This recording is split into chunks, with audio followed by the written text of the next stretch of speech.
নমস্কাৰ সকলোকে মোৰ নতুন এটা ভিডিঅ'লৈ সকলোকে স্বাগতম জনাইছোঁ। এয়া মোৰ ইউটিউবৰ প্ৰথম ভিডিঅ'। ভয়তে মোৰ হেকুটি আহি আছে ৰাতিপুৱাৰ পৰা। আজি ভিডিঅ' বনাম বুলি ভাবোঁতে হেকুটিটো নোযোৱাই হৈ থাকিলে। পানী খাইছোঁ যোৱাই নাই। আগতে ভিডিঅ' বনাইছিলোঁ, কি হ'ল গমেই নাপালোঁ। নিজে চেনেলটো কি হ'ল নাজানো। এইটো আকৌ নতুনকৈ খুলিছোঁ, সুস্মিতা ব্লগছ বুলি। সকলোৱে ছাপোৰ্ট কৰিব। আজি মোৰ প্ৰথম ভিডিঅ'তে ব্লাউজ কেনেকৈ চিলাব পৰা যায় শিকোঁ। সকলোৱে চাব বুলি আশা ৰাখিলোঁ। আজি মই 36 সাইজৰ ব্লাউজ চিলাম।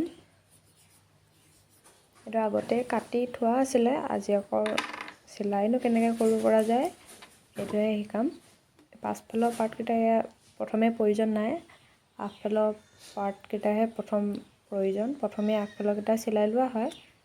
ডাবুল কাটৰি ব্লাউজ প্ৰথমে এনেকৈ ভাঁজ কৰি লোৱা হয়, তাৰপিছত এইটো চিলাব লগা হয়।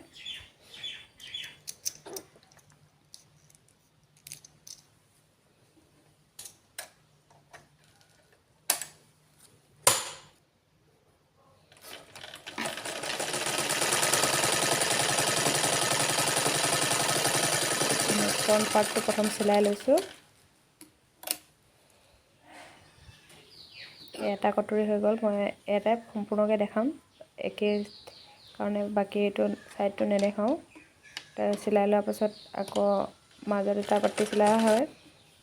চিলাই থকা মানুহেতো জানেই, যিখিনিয়ে প্ৰথম সেইখিনিৰ কাৰণেহে দিয়ে, নাজানে সেইখিনিৰ কাৰণেহে দিয়া হৈছে। তাৰপিছত ছাইডৰ পাৰ্টকেইটা চিলোৱা হয়। এই ছাইডৰ পাৰ্টকেইটা চিলাব লাগিব। প্ৰথমতে এটা দিব, এটা চিলাই পোনে, তাৰপাছত এইটো মই চিলাই লওঁ।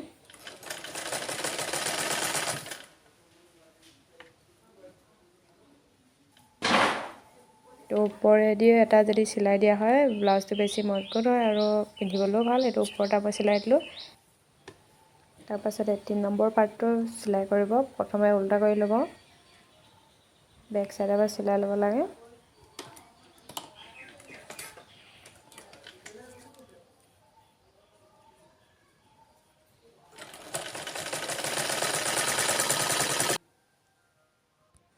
তো মোৰ চিলোৱা হৈ গ'ল। 3টা চিলনি পৰে, মই এইটো চিলাই নেদেখালোঁ। চিনিটো পাইছে চাগে। এইটো 3টা ওপৰত 2টা আৰু প্ৰথমে এটা, 3টা এই চেম পাৰ্ট কাৰণে এটা পাৰ্ট চিলাই দেখালোঁ, এটা পাৰ্ট নেদেখালোঁ। আগ চাইডটো প্ৰায় হ'ল বুলিয়ে ক'ব পাৰি।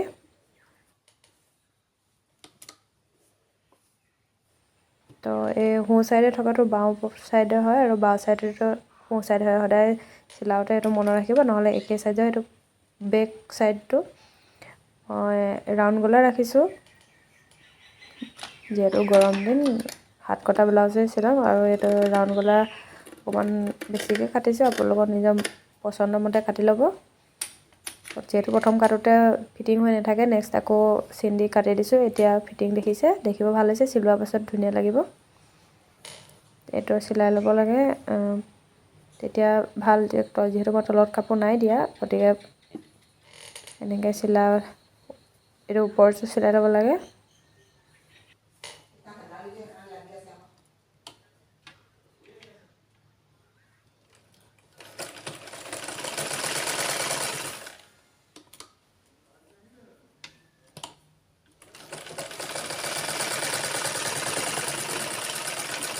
মোৰ 2টা চাইডে চিলাই হৈ গ'ল।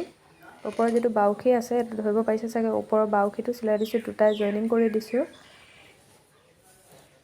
2টা চাইডে জইনিং কৰি লৈছোঁ। তাৰপাছত এয়া বাওঁ চাইডটো সদায় অলপ বেল পাৰ্টটো ডাঙৰকৈ ল'ব লাগে, যিটো বুটাম পট্টি বুলি কোৱা হয়। কাৰণ বুটাম আমি সোঁ চাইডৰ পৰা মাৰোঁ, যেতিয়া নেকি বাওঁ চাইডটো অলপ ডাঙৰকৈ ল'লে ভাল।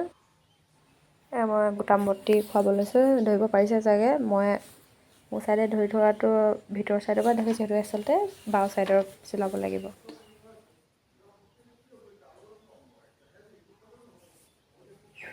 যদি কিবা ধৰিব পৰা নাই তেনেহ'লে মোক কমেণ্ট কৰিব, মই ডিটেইলছ জনাবলৈ চেষ্টা কৰিম। যিহেতু মোৰ এইটো ফাৰ্ষ্ট ভিডিঅ', কিছুমান থাকিও যাব পাৰে।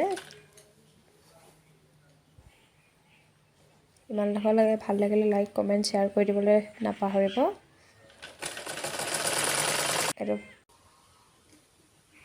এইটো ব্লাউজৰ পাইপিং লগাব লৈছোঁ। যিহেতু মই তল কাপোৰ নাই দিয়া, যিটো অস্ত্ৰ কাপোৰ বুলি কয়, এইটো নাই দিয়া, গতিকে পাইপিং লগাবই লাগিব। ইভাগেও লগোৱা হয়, নহ'লেও মানে কি হয় অস্ত্ৰ কাপোৰতে লুটিয়াই দি পেলাই চিলাব পৰা হয়। মই পাইপিংটো লগাব লৈছোঁ।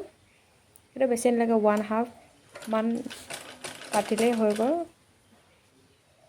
1/2 জোখত কাটি পাইপিং বেগটো লগালে নিজৰ কিছুমানে তাতকৈ সৰুকৈও লগায়, ডাঙৰকৈও লগায়, সেইটো নিজৰ লগত ডিপেণ্ড কৰে, তুমি কিমান ফিটিংকৈ চিলাব পৰা সেইটোৰ লগত ডিপেণ্ড কৰে। চিলাই হৈ গ'ল ব্লাউজৰ পাইপিংটো। মোবাইলটো অকণমান হেঙাই থকাৰ কাৰণে মই বাকীডোখৰ ৰেকৰ্ডিং কৰিব নোৱাৰিলোঁ। এটা সম্পূৰ্ণ চিলাই হোৱা পাছৰ ভিডিঅ'। এইটো হাত কটা ব্লাউজ চিলাইছোঁ 36 চাইজৰ, সম্পূৰ্ণ ফিটিংকৈ চিলোৱা হৈছে। এনেকুৱা ধৰণৰ ফিটিংকৈ ব্লাউজ যদি শিকিব বিচাৰে তেনে মোক কমেণ্ট কৰিব। যিমান ডিপ কাটিলেও খহি নাযায়, মই এইটো গেৰেণ্টি দি ক'ব পাৰোঁ।